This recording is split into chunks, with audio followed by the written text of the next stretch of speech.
Masechet Sota Daf Yud, on va commencer par Tet Amud Bet, la Mishnah qui est en haut de la page. Shimshon halach ahar einav. Lefikach nikeru pelishtim et einav. Sheneemar vayohazu pelishtim vainakeru et einav. Cette Mishnah, comme la précédente, nous enseigne le principe de Mida Keneged Mida, mesure pour mesure. C'est-à-dire que Akadosh Baruch Hu, lorsqu'il juge la personne par rapport à son comportement, alors la récompense, elle est à la mesure de ses actes, et la sanction également, elle est tout à fait en correspondance avec ses actions négatives. Akadosh Baruch Hu est un juge qui est juste, et il ne fait pas payer à l'homme plus cher que ce qu'il doit payer comme dette. C'est-à-dire que la sanction ou la récompense sont à la hauteur bédiouk du comportement de l'homme. Alors voilà l'application de cette règle. Shimshon halach ahar enav. L'un des juges du Ham Israël à l'époque des Shoftim, c'était Shimshon Agibor, Samson ou Samson. Alors lui, Shimshon, il a eu à la fin de sa vie une fin tragique. C'est que les Pélishtim, les Philistins, l'ont attrapé après que Dalila l'a affaibli en lui rasant la tête. Et à ce moment-là, il a perdu toute sa force, qui était une force divine, une force miraculeuse, qui n'était pas de l'ordre naturel du tout. Et quand il a perdu sa force, ils l'ont attrapé, ils ont pris leur vengeance. Ils l'ont rendu aveugle, ils lui ont crevé les yeux. Ils lui ont dit maintenant tu vas devenir notre clown, tu vas nous amuser. Et nous maintenant on va se frotter les mains. Alors que tu nous avais fait tant souffrir. La Gemara va expliquer plus tard où est-ce que nous retrouvons que Shimshon s'est rebellé contre Hachem par ses yeux, par son regard. Qu'est-ce qu'il a fait de mal avec ses yeux pour dire qu'il méritait mesure pour mesure qu'on lui crève les yeux à la fin de sa vie? C'est quelque chose de terrible, mais la Gemara va expliquer que c'était mesure pour mesure. Elle va nous raconter exactement qu'est-ce qui s'est passé. Avshalom, la deuxième personne qui également s'est rebellée contre Akadosh Baruch Hu, c'est Avshalom, qui lui, avec la beauté qui était la sienne, il avait une très belle chevelure, donc il était très orgueilleux. Et il a voulu carrément prendre le pouvoir, attenter à la vie de son père, tuer David Amelech pour s'emparer du trône d'Israël. Puisque sa garava provenait de sa belle chevelure, eh bien, qu'est-ce qui s'est passé? Comment il est mort? Lorsqu'il fuyait pendant la guerre, justement pendant cet attentat, il a perdu la guerre contre son père. David Amelech avait demandé de ne pas tuer son fils. Lui, David, a fui Avshalom. Il ne l'a pas combattu. Par contre, Yoav ben Tserouya et Avishai ben Tserouya, ce sont eux qui ont fait preuve de résistance. Mais David Amelech a dit, s'il vous plaît, ne tuez pas Avshalom, c'est mon fils. Mais quand Avshalom était en train de fuir à dos de mulet, il a eu les cheveux, sa longue chevelure qui s'est entremêlée dans les branches de l'arbre. Le mulet est parti, il a avancé, et lui il est resté suspendu entre le ciel et la terre, comme dit le Passouk. C'est à ce moment-là qu'on a raconté à Yoav ben Tserouya, le chef d'état-major de David Amelech, qui était d'ailleurs son neveu, et qui était donc le cousin germain de Avshalom. Qu'est-ce qu'il a fait? Eh bien, il a achevé. Il lui a mis 3 coups de javelot dans le cœur. Et après ça, il y a eu 10 soldats de Yoav qui ont achevé complètement et Avshalom avec une dizaine de lances. Donc il a été criblé. C'est comme ça qu'il est mort. Et la Mishnah nous dit Avshalom nidga'a bese'aro. Sa ga'ava, son orgueil, il a eu à cause de sa chevelure. Efikar nitla bese'aro. Mesure pour mesure, sa fin tragique il a connue par le biais de sa chevelure. Ulfi sheba al-eser pilak she aviv lefikar nitenubo eser lun biyot. Sheneemar vayasobu asara anashim nos'e kele yoav. Et étant donné qu'il a eu une relation avec les 10 pilagshim, les 10 concubines de son père, puisque il a voulu montrer que désormais c'est lui le roi, donc il s'est isolé avec elle, avec les pilagshim de son père, pour dire non, maintenant c'est moi, c'est plus mon père qui est le roi d'Israël. Eh bien il a mérité d'avoir le corps criblé et transpercé par une dizaine de lances. Shenemar vaya sobo asara nashim nos ekele yoav. Ulfi sheganav shalosh genevot. Et puisqu'il a volé le cœur de 3 personnes. D'abord, Lev Aviv. Deuxièmement, Lev Beddin. Troisièmement, Lev Israël. Shenemar vaiganev Avshalom et Lev Anshe Israël. Lefikar nitkerubo shelosha shevatim. Shenemar vaikach shelosha shevatim bechapo vaitkerem belev Avshalom. Qu'est-ce que ça veut dire?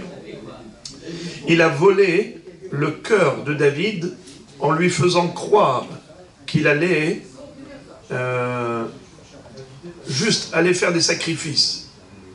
Il ne lui a pas dit qu'il était en train de partir pour se faire élire en tant que roi d'Israël. Il lui a dit, papa, donne-moi la permission d'aller à Hebron, car un jour j'ai fait un éder d'offrir des corbanotes. Et là-bas, à Hebron, se trouvent des troupeaux de bêtes très grasses, de bonne qualité. Voilà pourquoi je voudrais y aller. Son père l'a cru. Et il lui a dit même, papa, s'il te plaît, écris-moi juste que je puisse solliciter l'accompagnement de 2 personnes, de 2 hachamim qui viennent avec moi pour m'enseigner les lois des corbanotes et ainsi de suite. Que je puisse être assisté par des hachamim du Sanhedrin. Alors David Améler, naïvement, il a écrit cette demande en demandant à 2 hachamim d'aller avec lui. Et c'est comme ça que le Yerushalmi nous raconte. Qu'est-ce qu'il a fait Avshalom? Il est parti et il a sollicité comme ça tout le Sanhedrin. Chaque 2 dayanim, il leur montrait le papier, puisque David Améler s'adressait à 2 dayanim. Mais 2 plus 2 plus 2, c'est tout le Sanhedrin. Donc il a volé le cœur de son père, c'est-à-dire qu'il a trompé, en lui faisant croire qu'il allait pour sacrifier des corbanotes. En fait, c'était pour voler le trône d'Israël, s'emparer de la royauté. Deuxièmement, il a volé le cœur du Sanhedrin, car il les a trompés en leur faisant croire que c'était sur la demande de son père David, roi d'Israël, qu'il devait l'accompagner. Et troisièmement, c'est qu'il a volé le cœur d'Israël. Comme ça dit Rashi, Dirtiv bikrov ish leishtahavot uktiv miyesimeni shofet ba'aretz uktiv aiganev Avshalom et lev anshe Israël. Il leur a dit, Avshalom, moi ce que je souhaite, c'est juste votre bien à vous, pour vous juger avec justice et justesse, alors venez me suivre. Et il leur a fait croire que c'était juste pour juger, pour être un juge. Et finalement, c'était pour devenir roi d'Israël. Comme il a volé 3 cœurs de son père du Sanhedrin et d'Israël, il a mérité d'avoir 3 lances qui ont transpercé son cœur. Vechen le'inyan hatova, Myriam himtina le Moshe sha'ahat. Pareillement, dans le sens positif, Akadosh Baruch Hu récompense mesure pour mesure. Comme par exemple Myriam, elle a veillé sur son frère Moshe quand sa mère l'a placé dans l'eau, dans un berceau qu'elle a mis au bord de l'eau. Myriam est restée surveiller son frère. Elle s'est mise derrière les joncs. Elle a attendu. Et on connaît la fin de l'histoire. Quand elle a vu que Bithia, la fille de Paro, la princesse, a récupéré le berceau de Moshe Rabbeinu qui pleurait, et qu'il refusait de se faire nourrir, allaiter par une nourrice égyptienne, elle a proposé sa propre mère. Et on connaît le nes qu'il y a eu à ce moment-là, du sauvetage miraculeux de Moshe Rabbeinu. Juste à ce moment-là, la princesse est arrivée pour lui sauver la vie. Mais qui est intervenu? Qui est resté veillé sur son petit frère? C'est Bithia. Eh bien, c'est la raison pour laquelle l'ensemble du peuple juif a attendu Myriam pendant une semaine jusqu'à ce qu'elle guérisse de sa lèpre et qu'elle puisse réintégrer le camp d'Israël. Elle a eu un kavod extraordinaire, mais c'était mesure pour mesure. Et nous verrons plus tard Tosfot qui vont dire qu'en réalité, dans le Daf Yud Aleph, Tosfot vont dire Lav Davka Shah Ahad. Ce n'était pas Bédiouk 1 heure, c'était Shlisha, le tiers d'une heure. Dans une heure, il y a 60 minutes. Le tiers d'une heure, c'est 20 minutes. Dans une journée de 24 heures, il y a combien de fois 20 minutes? Il y a 72 fois 20 minutes, s'il y a 24 heures. Donc, 24 fois 3, c'est 72. Dans une semaine, il y a 7 jours. Alors, 7 fois 72, ça fait 504. Eh bien, Tosfot nous disent, Midat Tova Meruba Midat pour Anout, Al-Ahat Hamesh Meot. Qu'est-ce que ça veut dire? Nous avons, par rapport à la récompense, une proportion de 500 fois plus que la sanction. La sanction, il est écrit dans la Torah, Poked Avon Avot Al-Banim Al-Shilleshim ve Al-Ribbeim. Ça veut dire que la sanction pour les fautes des parents accompagne 4 générations. Tandis que le mérite des mitzvot des parents accompagne 2000 générations. Comme il est écrit, Notzer Hesed la Alafim. Le minimum de Alafim, c'est 2000. Donc quel est le ratio, quelle est la proportion entre 4 générations et 2000 générations? Eh bien 500 fois 4 égale 2000. De là, Hachamim déduisent que Midat Tova Meruba Midat pour Anout, Hamesh Meot Pe'amim. Alors il dit pourquoi est-ce que Myriam a été attendue pendant une semaine par l'ensemble d'Israël alors qu'elle avait attendu que 20 minutes? Il dit parce que c'est exactement la règle, que la récompense elle est 500 fois plus grande que la sanction. Eh bien 500 fois 20 minutes, déjà on a ici près d'une semaine. Mais on a dit 504 fois, donc il y a 4 fois de plus. 4 fois 20 minutes, ça fait combien? 1h20. Ça correspond à quoi?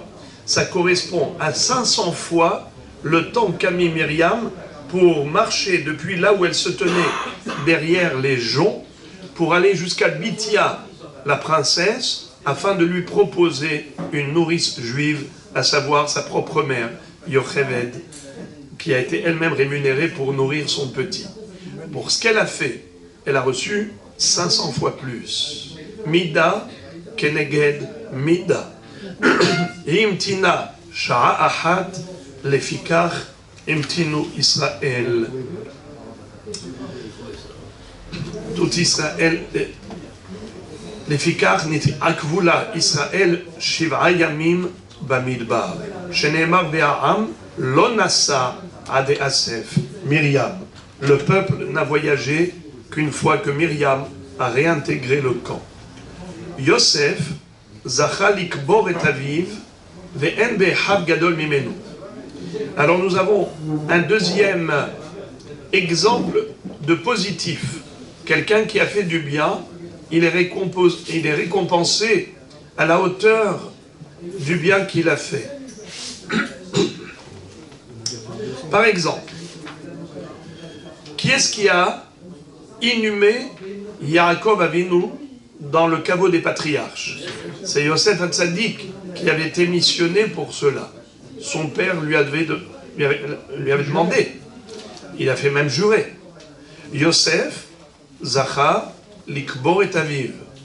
Il a eu le mérite de s'occuper des obsèques de son papa. Ve'en be'ehav gadol mimenu. Et il était le plus grand, le plus important de ses frères. C'était le vice-roi d'Égypte. Shenemar vaya'al Yosef likbor et aviv, vaya'al imo gam rechev gam parashim. Yosef a organisé les obsèques pour la sépulture de son père de manière grandiose et royale. Eh bien, qu'est-ce qu'il a eu comme récompense? Mi lanu gadol mi Yosef, shelo nit'asek bo, et là Moshe, qui s'est occupé de la sépulture de Yosef Hatzadik, Moshe Rabbeinu lui-même. Comme il est dit, Vaikach Moshe et atzmot Yosef imo. N'est-ce pas, nous dit la Mishnah. Et il n'y avait pas plus grand que Moshe Rabbeinu au sein du peuple juif. Quelle fut la récompense de Moshe qui s'est occupé de la sépulture de Yosef? Mi gadol mi Moshe, shelo nit'asek bo ela hamakom shene'emar vaikbor oto bagay. C'est Akadosh Baruch Hu, birvodo be'atzmo, qui a fait office de Hevra Kadisha pour s'occuper de l'inhumation de Moshe Rabbeinu. Alors voyez-vous que Akadosh Baruch Hu ne reste pas endetté. Toute personne qui fait du bien, ce bien rejaillira sur lui un jour. Yosef s'est occupé de Yaakov, eh bien Moshe s'est occupé de Yosef. Moshe s'est occupé de Yosef, Akadosh Baruch Hu s'occupe de Moshe.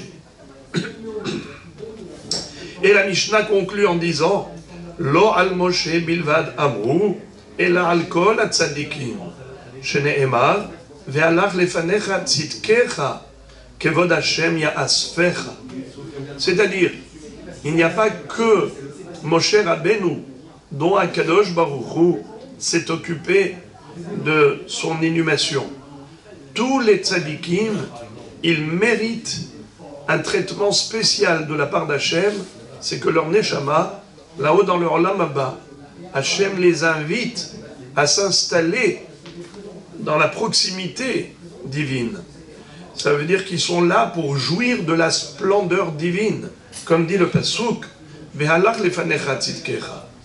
La tzidkut, ta piété, ta tzedaka, tout ce que tu as fait comme charité, comme bonté, comme bienfait et comme bonne action, eh bien ce sont des mérites qui te devancent. Et grâce à cela, Kevod Hashem Ya'asfecha, c'est la gloire divine qui va t'accueillir. Fin de la Mishnah. Tanu Rabbanan, la Gemara nous cite une baraïta qui va nous raconter ce qui s'est passé avec Shimshon. On a vu dans la Mishnah que Shimshon a payé de ses yeux car il a fauté avec ses yeux. Shimshon be'enav marad, il s'est rebellé contre Dieu par le biais de ses yeux.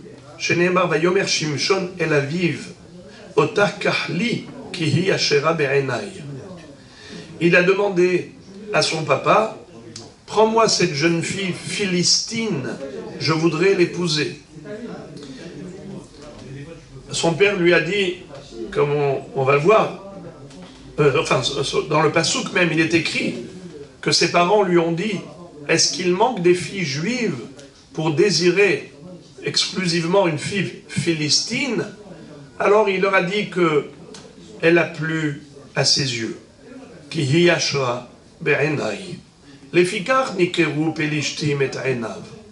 Comme Shimshon s'est laissé égarer, entraîner par ses yeux, et il a convoité une fille Goya, bien que, j'ouvre la parenthèse, il a converti au judaïsme, comme Rambam nous l'explique, que Shlomo HaMelech, même s'il a pris des filles étrangères, ainsi Shimshon a pris des filles étrangères, mais évidemment, ils les ont convertis au judaïsme.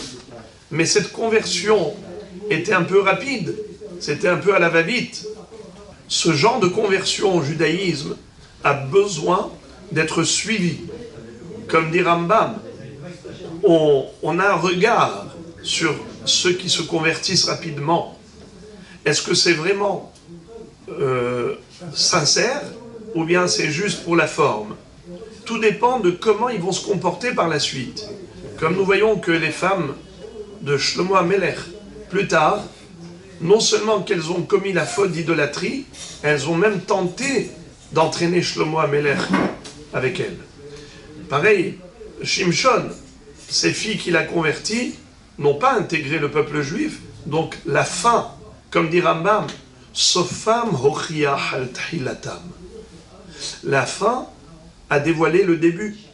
On a vu que rétroactivement, il s'avère qu'elles n'étaient pas du tout sincères dans leur démarche de conversion. Alors, en effet, puisqu'il avait dit à ses parents, elle a plu à mes yeux, il a payé de ses yeux. Shenemar, Bayohazu pelishtim, Vainakeru et Einav. La Gemara pose la question.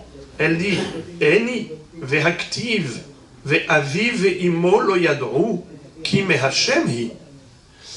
Comment tu peux dire que c'était une dérive, une déviation de la part de Shimshon, que de se laisser entraîner par son regard, ses yeux?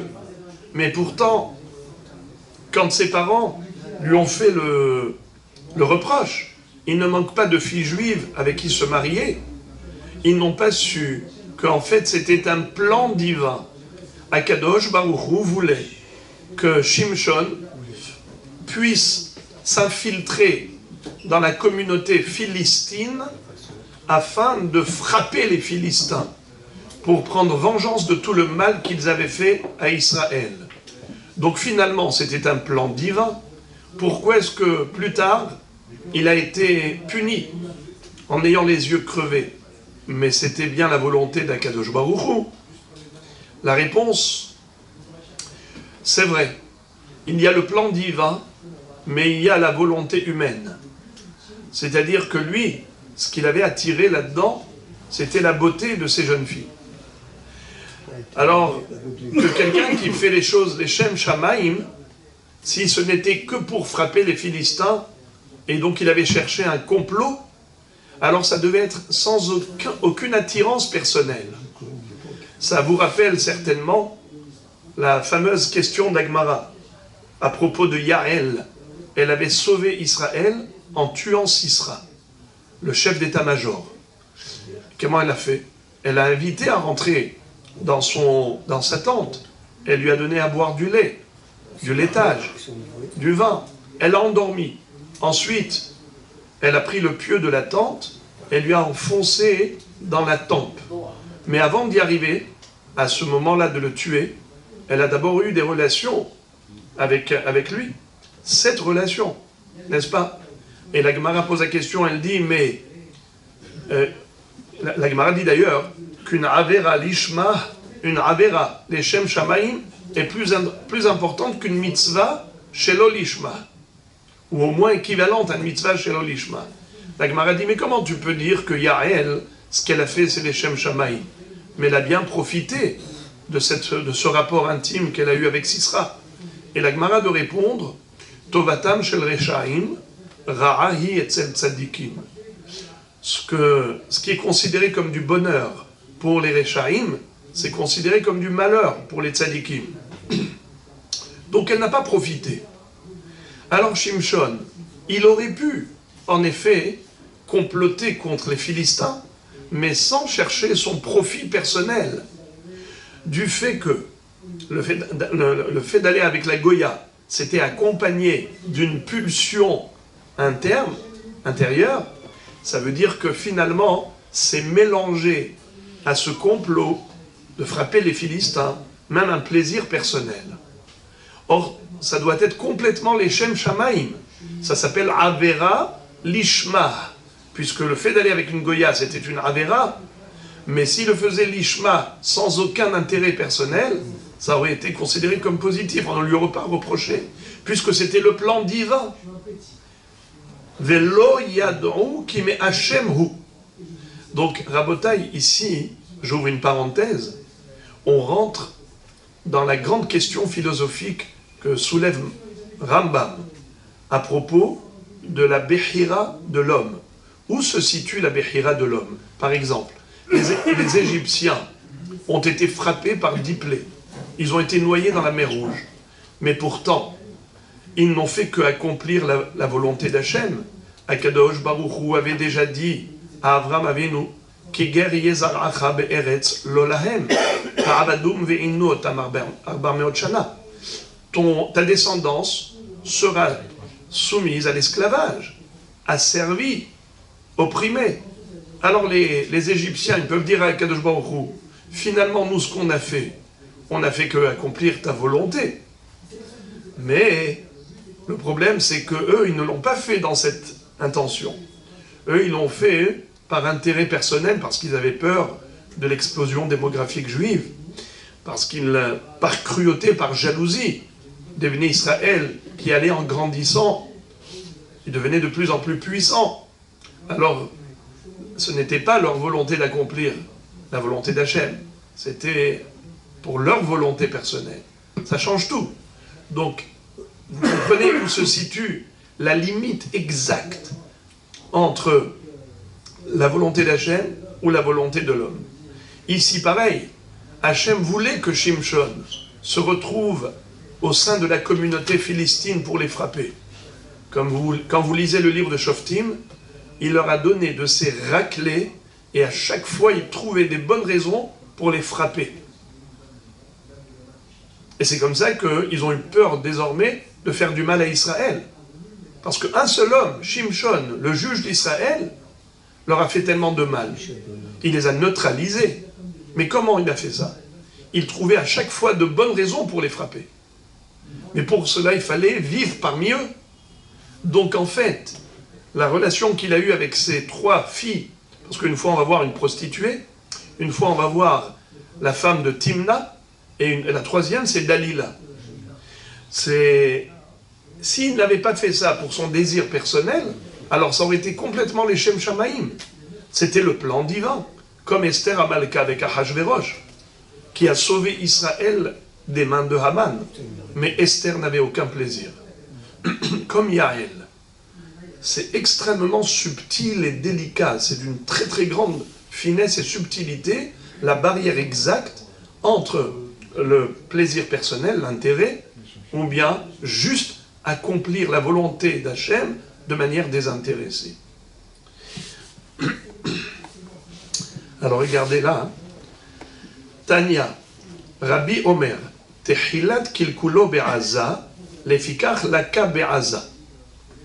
Vous savez qu'à la fin, quand ils l'ont attrapé, et Dalila lui avait coupé les cheveux, lui avait rasé la tête, eh bien, ils sont venus les Azatim, ceux qui habitaient Gaza. Les Gazaouis. Et c'est à Gaza qu'ils lui ont mis les menottes et qu'ils l'ont tué. Enfin, pas tué, ils l'ont crevé les yeux, et ensuite il est mort là-bas quand il a poussé les 2 colonnes. Parce que... Pas du tout, à Gaza. Alors, il était dans cet amphithéâtre où se sont réunis plus de 3000 personnes qui étaient venues pour voir comment il faisait le pitre, Nahon. Ils lui ont dit, maintenant tu vas commencer à faire le clown. Et là, il a demandé à celui qui l'accompagnait de lui mettre les mains sur les 2 colonnes qui étaient en fait les piliers porteurs de tout ce bâtiment. Et il a demandé à Kadosh Baruch Hu de lui donner, pour la dernière fois, cette force surhumaine qu'il avait. Et c'est comme ça que, en poussant les 2 colonnes, il a écroulé le bâtiment sur tout le monde, et il avait dit à Hachem, je voudrais mourir avec les Philistins. Tamot nafshi im pelishtim. Et c'est comme ça que Shimshon est niftar. Plus tard, ses parents vont venir récupérer son corps pour l'enterrer en Eretz Israël. Alors, regardez. Be'aza. Tchilat kilkulo be'aza, lefikach laka be'aza. La Gemara dit, où est-ce que nous retrouvons sa déviation spirituelle à Gaza? Tchilat kilkulo be'aza dirtiv, vayelech Shimshon azata, vayarsham isha zona. Lefikach laka be'aza. C'est pour ça qu'il est mort à Gaza. Dirtiv vayoridu oto azata. Ils l'ont fait descendre à Gaza. Vehaktiv, Vayeret Shimshon Timnata. Pourtant, il est écrit que Shimshon, il est allé se marier avec une jeune fille philistine de la ville de Timna. La Gemara répond, Tehilat Kilkulo Miha Be'azahaya. Certes, il s'est marié après avec une fille de Timna, mais la première relation qu'il avait eue avec la prostituée, c'était à Gaza. Troisième femme, troisième jeune fille, Vaïa Harechen, Vaïehav Isha Benahal Sorek Ushma Dalila. Alors, il a aimé une jeune fille philistine qui habitait près du fleuve de Sorek, qui s'appelait Delila. Tanya, Rabbi Omer, il malelo nikra shema Delila, Reouya haïta shetikare Delila. Si elle ne portait pas le nom de Dalila, eh bien, elle était vraiment digne de porter ce nom, car ça correspond à ce qu'elle a fait. Dildela et koho, elle a affaibli sa force. Dildela et libo, elle a affaibli son cœur. Dildela et ma'asav, elle a affaibli son comportement, c'est-à-dire qu'elle a poussé vers la faute. Dildela et koho, dirti bayasar koho me'alav. Où est-ce que nous voyons qu'elle a affaibli physiquement?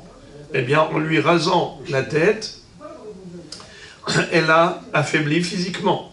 Dildela et libo, elle a réussi à le faire parler et lui révéler les secrets de son cœur. Dirti vatere dalila qui guide la et kol libo. C'est-à-dire qu'au début, elle lui a dit, si tu m'aimes vraiment, dévoile-moi le secret de ta force. Qui lui a demandé à Dalila de faire parler Shimshon? C'est les Philistins qui lui ont dit, on te payera une rançon, énormément d'argent, on va te payer si tu arrives à découvrir, à dévoiler son secret. Et lui, à chaque fois, il lui racontait des histoires à dormir debout. Il lui disait, si on m'attache avec des chaînes ou avec toutes sortes de choses, et à chaque fois qu'il lui disait « Pelishtim alecha Shimshon », voilà, les Philistins arrivent, en 2 secondes, il allait se défaire de toutes ces chaînes, comme si c'était un petit fil de paille. Tellement il était fort. Elle lui a dit donc, je vois que tu ne m'aimes pas, car si tu m'aimais, tu m'aurais dit la vérité. Et c'est comme ça qu'elle lui a fait la pression, jusqu'à ce qu'il a révélé le secret de son cœur. Vatere Dalila qui guidela et kol libo, dildela et ma'asav, deistalak shechina mine. Quand elle lui a rasé la tête, eh bien, désormais, il a transgressé la Néziroute. Car vous savez que Shimshon était nazir à vie, comme le Akadosh Baruch Hu, quand il a envoyé le malach qui s'est révélé à ses parents, ils lui ont dit, voilà, tu vas tomber enceinte, et ce bébé-là, tu vas le consacrer à la Néziroute. Alors fais très attention, déjà pendant toute la période de grossesse, toi-même, la maman, ne consomme pas le produit de la vigne. Eh bien, la Shechina qui l'accompagnait l'a abandonné. Istalak Shechina mine, dirtiv vehu lo yada ki Hashem sar me'alav. Quand elle lui a coupé les cheveux, il ne savait pas que la Shechina l'a quitté. Vatere Dalila qui guidela et kol libo. La Gemara reprend ce passou qu'on vient de voir. Dalila a vu qui lui a révélé le secret de son cœur. Minayada, d'où savait-elle que cette fois-ci, il ne s'est pas moqué d'elle? Ce n'était pas du mensonge. 3 réponses. Amarav Hanin Amarav, Nikarin divrei emet. Premièrement, lorsque quelqu'un dit vrai, tu sens que c'est la vérité qui sort de sa bouche. Quelqu'un qui ment, tu le ressens. Deuxième réponse, Abaye Amar. D'abord, Nikarin divrei emet. Ce que je viens de vous dire, c'est la traduction des mots. Mais Rachid dit que, en fait, comment elle a ressenti qu'il parlait vrai cette fois-ci, c'est que elle a remarqué qu'il avait une très longue chevelure, qui était en fait anormale, et qu'il ne buvait jamais de vin. Donc lorsqu'il lui a dit que sa force est liée à sa nésiroute par rapport au vin et par rapport à sa chevelure qui ne coupe jamais comme un nazir, elle a compris qu'il disait vrai parce que c'était un phénomène qu'elle avait constaté. Deuxième réponse, Amar Abaye, Yadra bo be'oto tzaddik de l'homme apik shem shamaim levatala. Kevan de Amar Nezir Elohim Ani, Amra, Hashta vadai kushta ka Amar. Elle a dit, c'est un tzaddik. Il ne mentionne jamais le nom d'Akadosh Baruch Hu en vain. Et si cette fois-ci, il a dit, je suis nazir pour Akadosh Baruch Hu, alors il a mentionné le nom de Elohim, c'est sûr qu'il dit vrai. En fait, on n'a que deux réponses. Vaïhi ki etzikalo bidvareha, kol ayamim vate alletzehu. Lorsque elle a commencé à le titiller, à l'embêter, elle lui a mis la pression. Maï vate alletzehu. Comment Dalila a mis la pression sur Shimshon? Amar Rabbi Yitzhak deve Rabbi Ami, Besha'at Gemar Bi'a Nishmeta mitachtav. Ce qu'elle a fait, c'est que vers la fin du rapport intime, elle a essayé de s'échapper de sous lui. Ça veut dire qu'au moment où la personne elle est le plus excitée, eh bien c'est à ce moment-là qu'elle s'est échappée. Elle lui a dit, ou bien tu me révèles le secret de ta force, ou bien je sors du lit. À ce moment-là, elle a exercé sur lui une forte pression psychologique. Il n'avait plus le choix que de lui dire la vérité. Et maintenant, la Gemara développe le sujet des parents de Shimshon. Ve'ata, hishamrina, ve'al tishti yain ve'shechar, ve'al tochli kol tameh. Le malach a dit à la maman de Shimshon, fais attention de ne pas boire du vin, yain ve'shechar. C'est quoi yain? Le vin. C'est quoi shechar? Vieux. Bravo! Yain, c'est du nouveau vin, et shechar, c'est du vieux vin. Ve'al tochli kol tameh. Et ne mange pas tout ce qui est impur. Maï kol tameh. C'est quoi kol tameh? Peut-on imaginer que jusqu'à présent elle a mangé du non kasher, cette tzadékette, la maman de Shimshon, Amar Rabbi Yitzhak, deve Rabbi Ami, Dvarim Asurim Benazir. Eh bien, Rabbi Yitzhak, Beit HaMidrash de Rabbi Ami disait qu'il lui a dit, ne mange pas des choses qui sont impropres au nazir. Tout ce qui est impur, tout ce qui est interdit pour le nazir, c'est interdit pour toi, maman de Shimshon.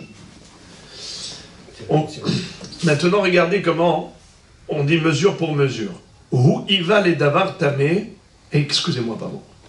Vaivka Elohim et amartesh, asher balehi, amar Rabbi Yitzhak deve Rabbi Ami, hu iva le davar tameh, lefikach nitlu hayav bedavar tameh. Ici, la Gemara fait allusion à tout un épisode. Là-bas, il est raconté dans Shoftim qu'au moment où Shimshon a frappé 1 millier de Philistins, vous savez en quoi il les a frappés? Avec une mâchoire d'un âne. Il a trouvé un âne, le cadavre d'un âne, qui est mort, et donc il a pris la mâchoire, il les a frappés avec, il les a tués. Mais à la fin, il était très assoiffé, et il n'y avait pas d'eau dans ce milieu désertique aride. Et il a senti qu'il allait mourir de soif. Il a dit à Kadosh Baruch Hu, Ribono Shel Olam, ne me laisse pas mourir de soif. Les Philistins vont se frotter les mains de joie de pouvoir prendre leur vengeance. S'il te plaît, fais-moi un miracle. Donne-moi de l'eau. D'où a coulé, figurez-vous, de l'eau? De la mâchoire. Eh bien, de la mâchoire. La mâchoire de l'âne est précisément du creux où se trouve la dent. C'est-à-dire, il manquait une dent. Et dans le trou de cette mâchoire, de là-bas a jailli de l'eau. C'est quoi cette histoire? La Gemara dit, pourquoi Hachem a fait jaillir de l'eau de là-bas, au lieu de faire jaillir d'un rocher, comme le rocher de Myriam, d'Israël dans le désert? N'est-ce pas comme Ishmaël, qui a eu de l'eau miraculeuse dans le désert? Pourquoi est-ce qu'il fallait que ça sorte d'une mâchoire de Hamor? eh bien lui, il a désiré des filles philistines qu'on appelle des filles tméot, impures, eh bien le miracle qu'il a eu, c'est de source impure. C'était pour lui montrer que il n'a pas été dans le droit chemin. Il ne fallait pas qu'il soit attiré physiquement par ce qui est assourd.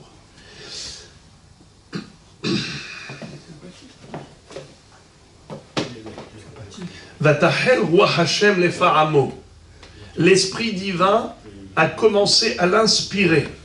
Amar Rabbi Hama Barbi Hanina. Halta nevuato shel Yaakov Avinu. Dirtiv yehi dan nahash ale derech. Lorsque Yaakov Avinu avait ordonné son testament et qu'il avait fait une bracha à ses enfants avant de quitter ce monde, il avait déjà prophétisé l'arrivée au monde de Shimshon, qui lui descendait de la tribu de Dan. Et qu'est-ce qu'il a dit, Yaakov Avinu? Yehi Dan nahash ale derech. Dan se comportera comme un serpent en chemin, qui est capable de piquer les voyageurs. Ainsi, Shimshon a bien piqué les Philistins. Vatahel roi Hashem les Faramo bemahane Dan. Que veut dire les Faramo? Le mot Paramo, la Gemara ici va dire que c'est de l'origine de Paramon. Vous savez qu'est-ce que c'est qu'un Paramon? Une cloche. Une cloche, elle est constituée de deux parties. C'est quoi? La clochette et le bâton. Car sans le bâton, la cloche ne peut pas sonner. Eh bien, figurez-vous que la Shekhinah ne quittait jamais Shimshon. Jusqu'au jour où il s'est fait raser la tête par Dalila, c'est à ce moment-là que la Shekhinah l'a quitté. Mais à ce moment-là, la Shekhinah l'accompagnait partout, et c'est pour ça qu'il avait des victoires miraculeuses et surnaturelles. Amar Rabbi Yitzhak de Rabbi Ami, melamed shaita Shekhinah mekashkeshet lefanav kezug. Ça veut dire que la Shekhinah l'accompagnait partout. Ktivacha les paramo bemahanedan ou ktivatam paramon verimon. Ben Tzora ou ben Eshtaol. Entre Tzora et Eshtaol. C'est quoi ça? Amar Rabbi Asi, Tzora et Eshtaol, sheneharim gedolim ayu, ve'akaran Shimshon, ve'tahanan zebazé. Tzora et Eshtaol, c'était deux montagnes que Shimshon a déracinées. Il les a broyées l'une contre l'autre. Il avait une force qui n'était pas du tout ordinaire. C'est une force surhumaine, divine. Vehu yachel leoshia et Israël. Et Akadosh Baruch Hu, donc lorsqu'il avait annoncé à ses parents qu'il allait devenir le rédempteur d'Israël. Amar Rabbi Hama Barbi Hanina. La question qui se pose, pourquoi il est écrit Vehu Yachel, il va commencer à délivrer Israël, mais il n'était pas le premier, il y avait déjà Shamgar ben Anat avant lui. Le mot Vayachel ici, il est interprété par la Gemara dans le sens de Hol. Hol, ça veut dire profane. Hal shevuato shel Avimelech. Dirtiv im tishkorli ulnini ulnechdi. Vous savez que à Beer-Sheva, Avimelech et Abraham avaient établi un pacte d'alliance. C'est pour ça qu'il s'appelle Beer-Sheva, parce qu'il y a eu là-bas une Shevoa, un serment qu'ils ont prêté.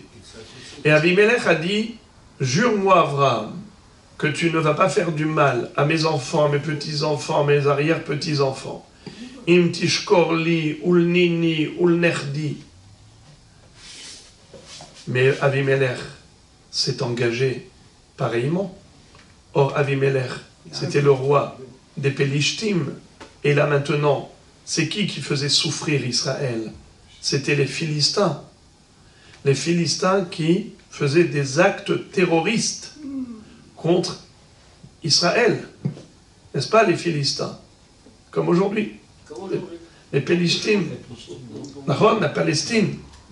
Eh bien, Rabotaï, Et Shimshon a eu le droit de frapper durement les Philistins parce que ce sont eux qui ont commencé la profanation de cette alliance établie entre Abraham et Avimelech, leur ascendant. Vaïgdal an-nahar vaïvarecheu Hashem. Et maintenant, nous revenons à Shimshon. Il est dit de lui que le garçon a grandi, le jeune a grandi, Dieu l'a béni.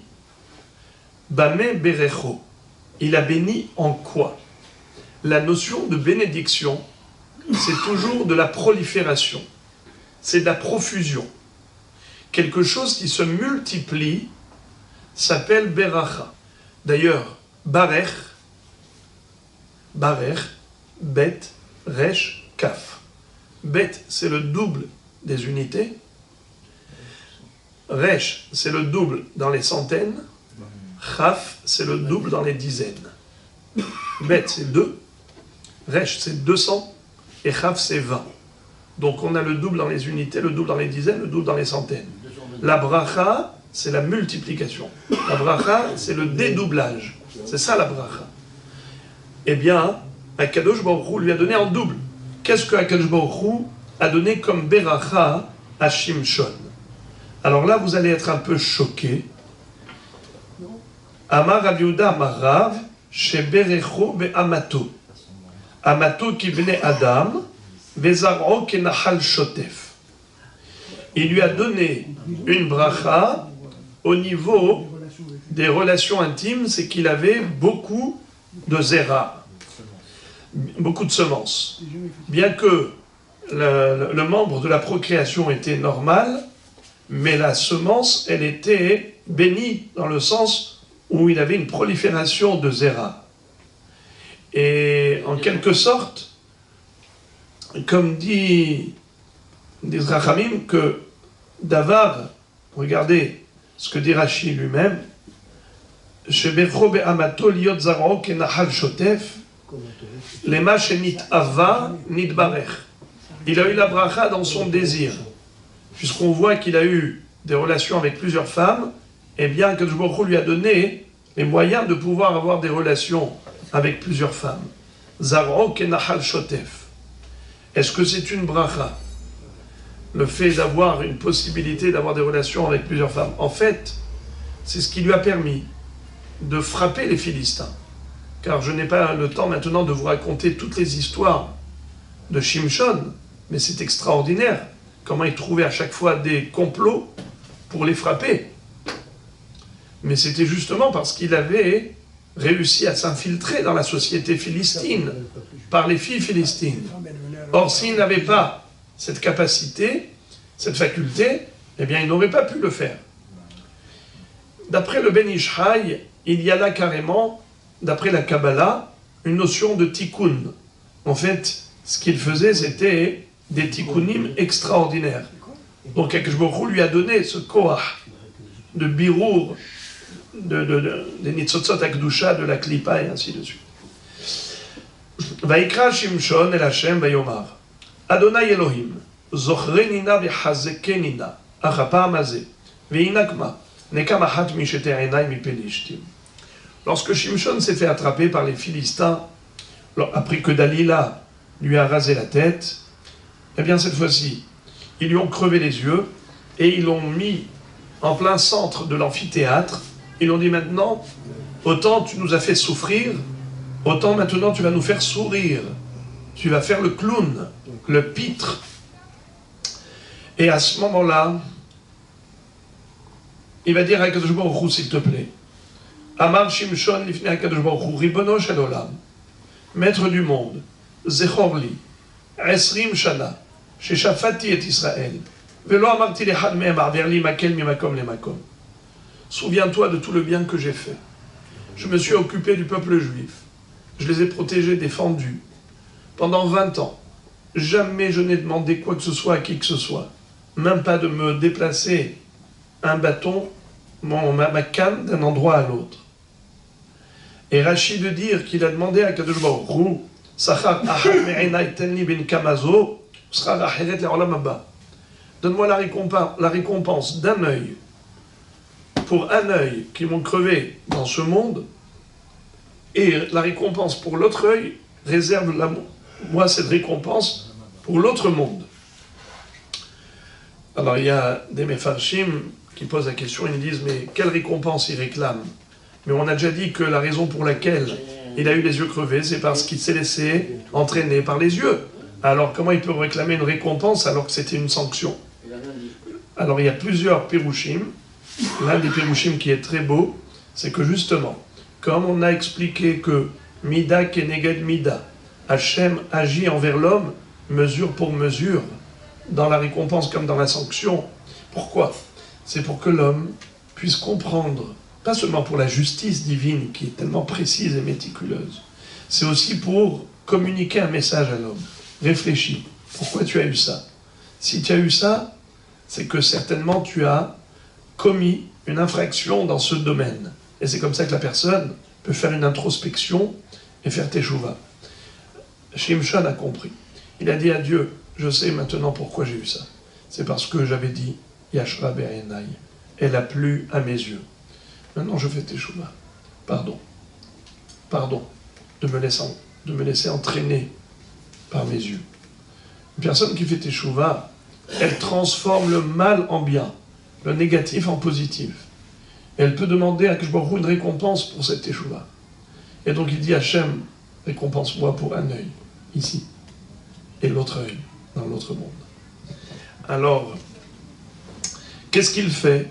Donc à ce moment-là, il a poussé les deux colonnes porteuses, et c'est comme ça qu'il a tué, comme dit le Passouk, plus de Philistins à sa mort que durant son vivant. La Gemara cite un Passouk de l'un des épisodes de la vie de Shimshon. Vayeler Shimshon vailkod shelosh meot shualim maishna shualim amar Rabbi Aivu bar Nagdi amar Rabbi Hiya bar Abba amar Shimshon yavo mi shechozer leachorav veipara mi pelishtim shechazru bishuatan. Lorsqu'il avait pris une vengeance des Pélishtim, il avait pris 300 renards, il leur a mis des braises à la queue, attachées à leur queue, et quand les renards se sont enfuis, ils sont partis dans les champs des Philistins, et ils ont mis le feu dans tous les champs agricoles. Imaginez-vous 300 torches de feu qui vont dans 300 champs. Eh bien, il les a massacrés. Il a tout incendié. Alors la Gemara demande pourquoi il a choisi spécialement des renards. Il aurait pu prendre des chiens ou je ne sais quoi. Pourquoi des renards? Il dit parce que le renard, il est très spécial. Quand tu veux le capturer, il ne se sauve pas en te donnant le dos. Il marche en arrière, il marche à reculons. Il te regarde toujours s'il a peur. Et il te regarde et il marche à reculons, c'est comme ça qu'il s'enfuit. Choser le'achorav. Eh bien la même chose. Eux, ils sont revenus sur l'alliance établie entre Abraham Avinu et Avimelech, et ils n'ont pas tenu parole, ils sont revenus sur cette chevoie, sur ce serment, eh bien ils méritent que ce soit le renard qui lui aussi marche à reculons, qui les frappe et qui incendie leur champ. Amarabi Aivu bar Nagdi, Amarabi Hiya bar Abba, pardon, excusez-moi.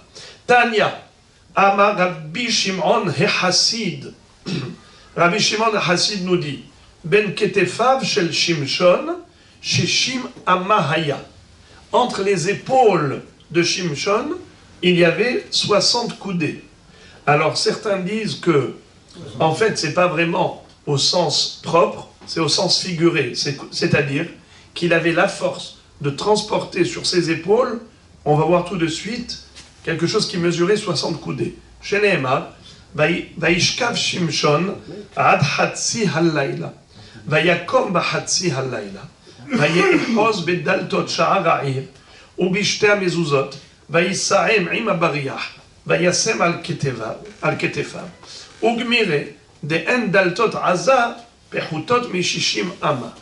Quand les Philistins avaient comploté contre Shimshon, ils ont dit, il est là dans la ville de Gaza, en train de passer la nuit, on va tous le guetter et lui tendre un guet-apens. Quand il va vouloir sortir de la ville, elle sera fermée, nous, on va le tuer. Or, qu'est-ce qui s'est passé?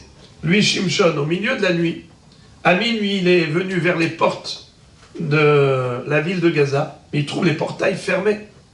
La muraille est hermétique. Qu'est-ce qu'il a fait? Il a tout simplement arraché le portail, les portes de la muraille, et avec les barres de fermeture, avec les poteaux et linteaux, il a tout arraché. Et nous avons une tradition comme quoi les portes de Gaza, le portail mesurait 30 coudées. Les deux portes mesuraient 30 coudées de large. Pardon, 60 coudées de large, c'est-à-dire 30 mètres. 60 coudées de largeur, équivalent de 30 mètres. Donc, certains disent que c'était Kipchuto, littéralement il y avait 30 mètres entre ses épaules, et d'autres disent que non, il n'aurait pas pu vivre parmi des humains s'il avait une telle largeur, mais ça veut dire que sa force, elle était de pouvoir transporter les portails de Gaza qui mesuraient 60 coudées de large sur ses épaules.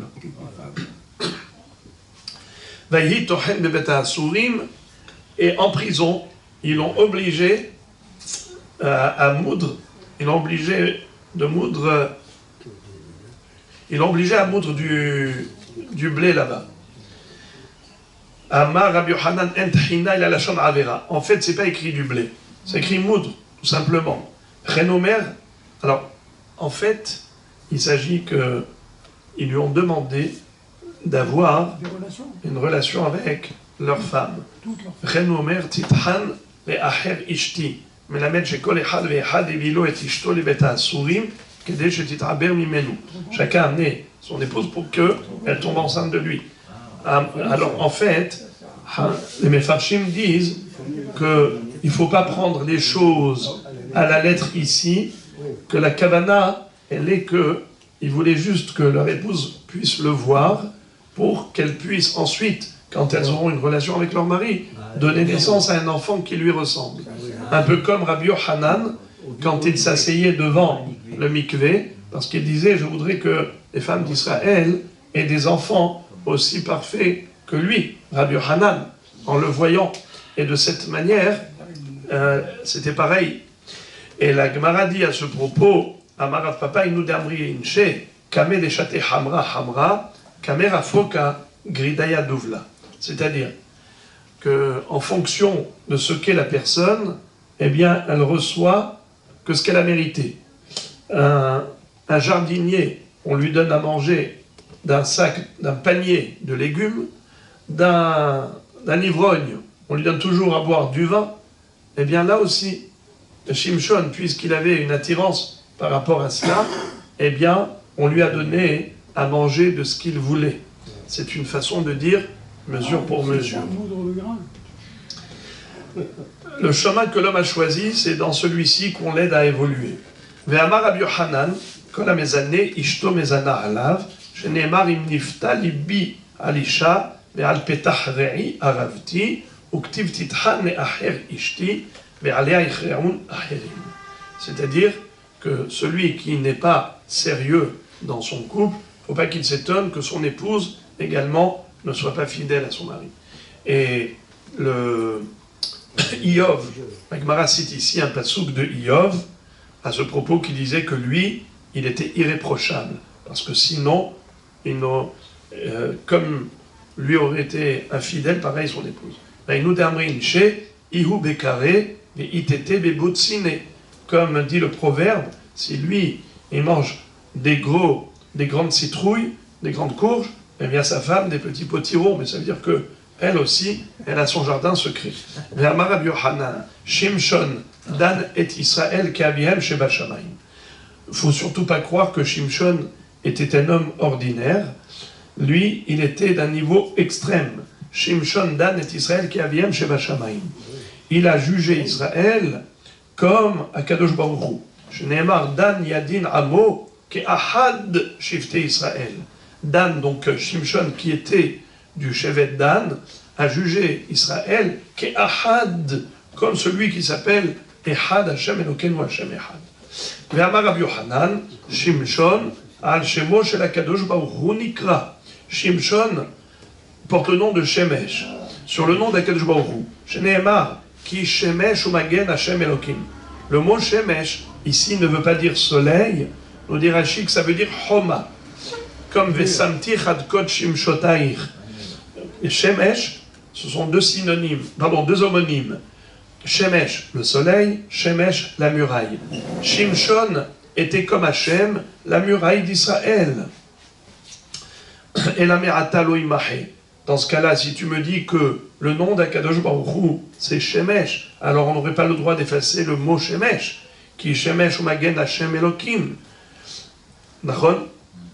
Et là, Me'en Shemo Shel Akadosh Baruch Hu. Non, c'est pas vraiment le nom d'Hachem.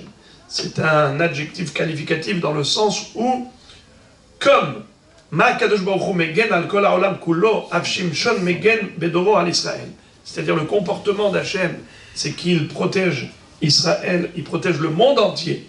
Ainsi, Shimshon, pendant les 20 ans durant lesquels il a guidé Israël, il les a protégés.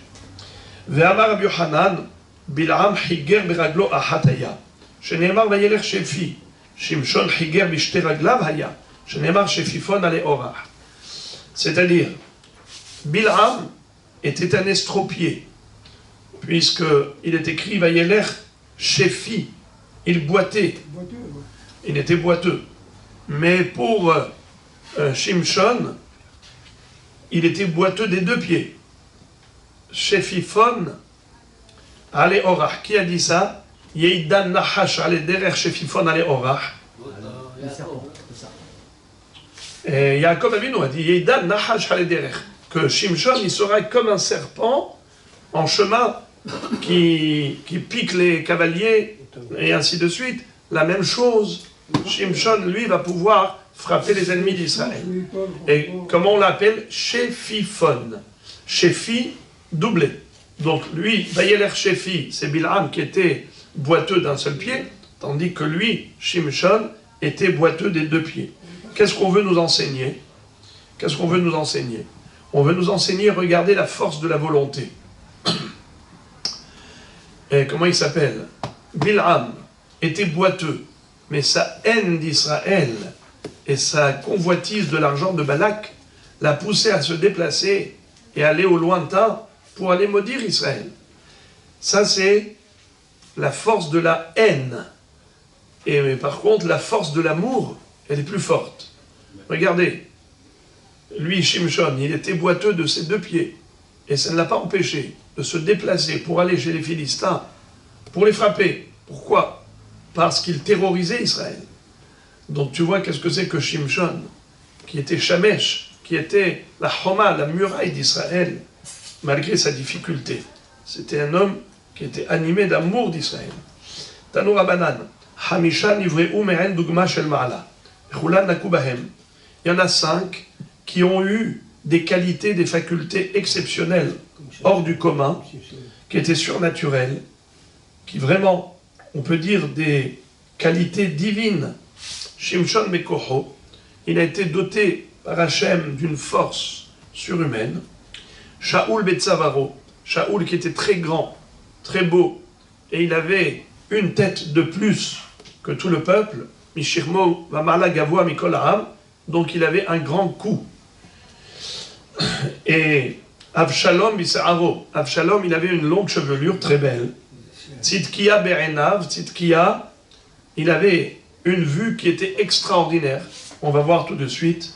Asa Beraglav, Asa, le roi Asa, avait une force dans les pieds qui était extraordinaire.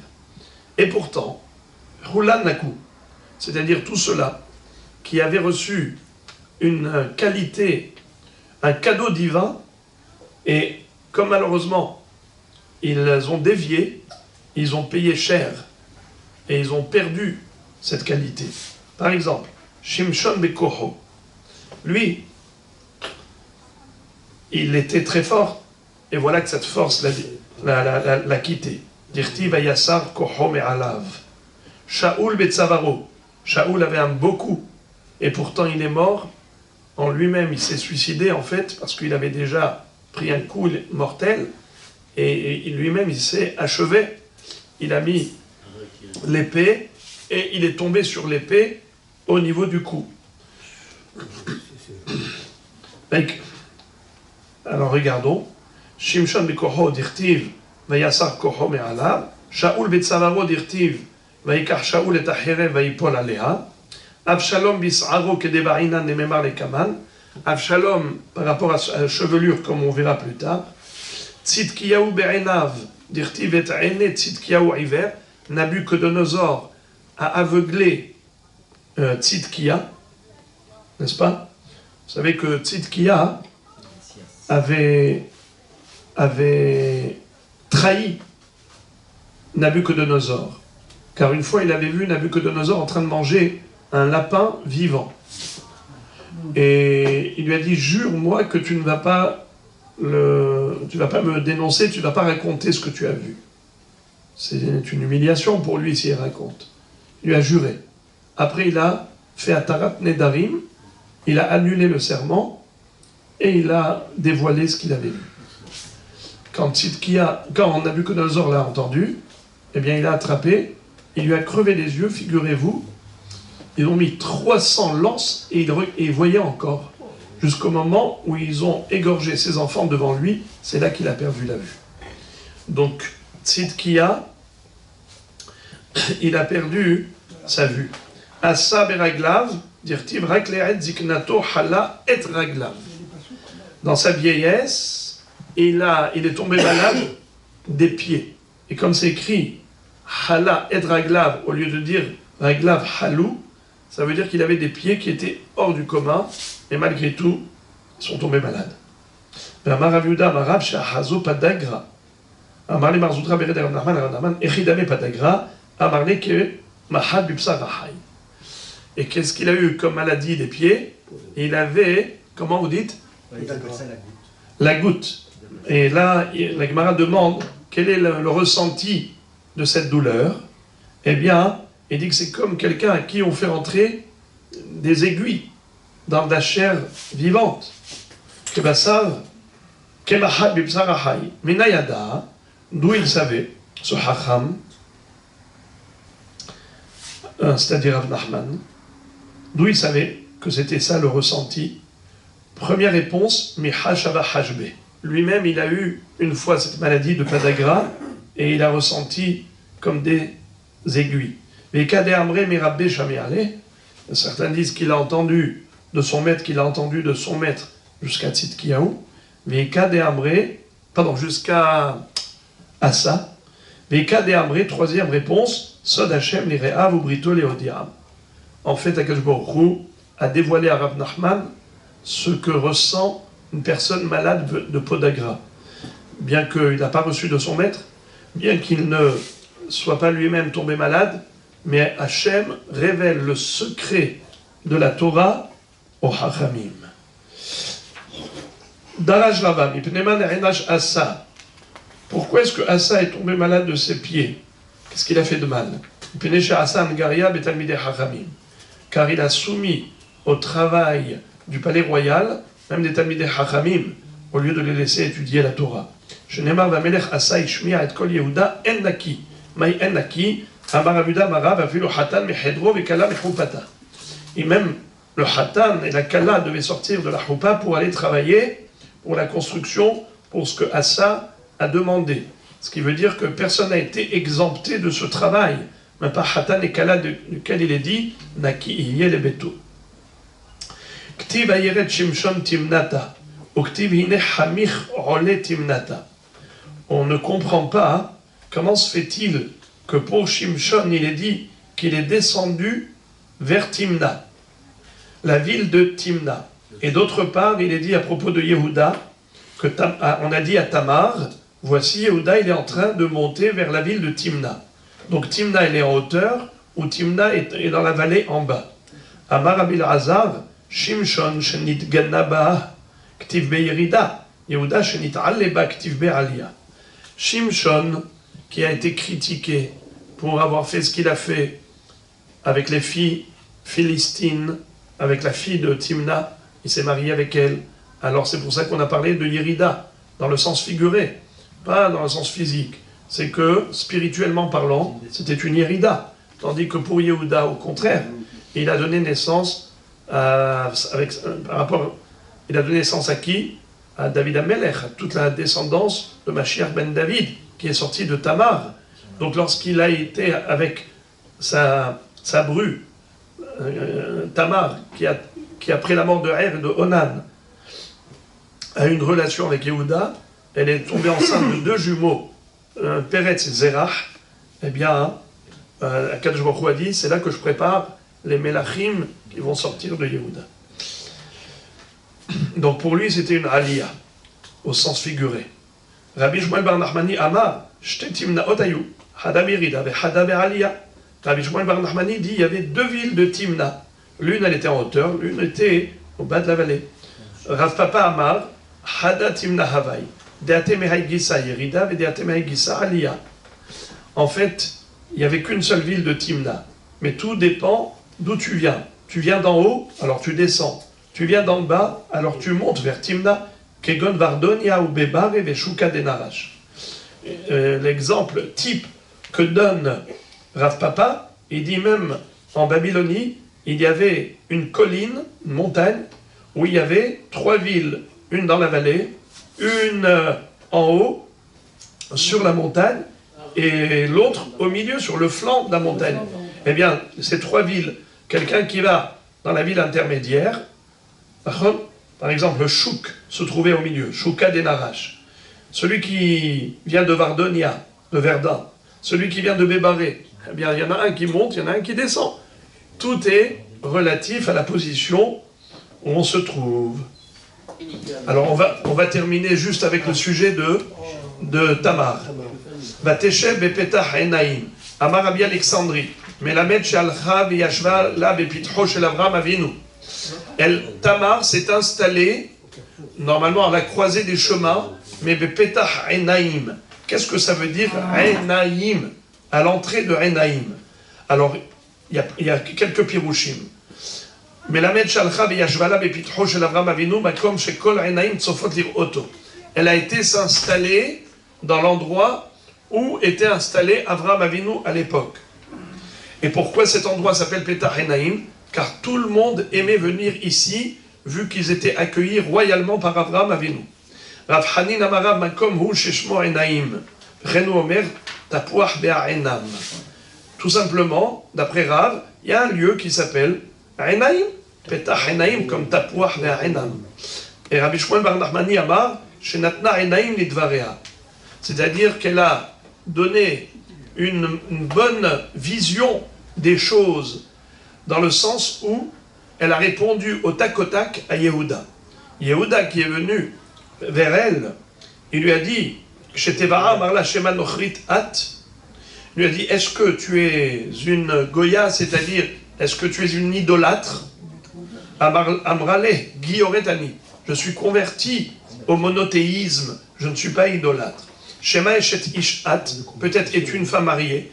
Amrale Penouya Ani, je suis célibataire. Shema Kibelbach Avir Kiddushin, peut-être que ton père t'a marié. Et vous savez que la Torah donne le droit au papa de donner sa fille en mariage. Et biti natatila ishaze. Amrale Yetoma Ani, elle lui a dit je suis orpheline. Il a dit Shema Teme Aat, peut-être que tu es Nida. Amrale Tehora Ani, je suis pure. Ça veut dire qu'elle a été au mikvé. Donc voilà comment se termine pour l'instant ce hameau de Daf Yout.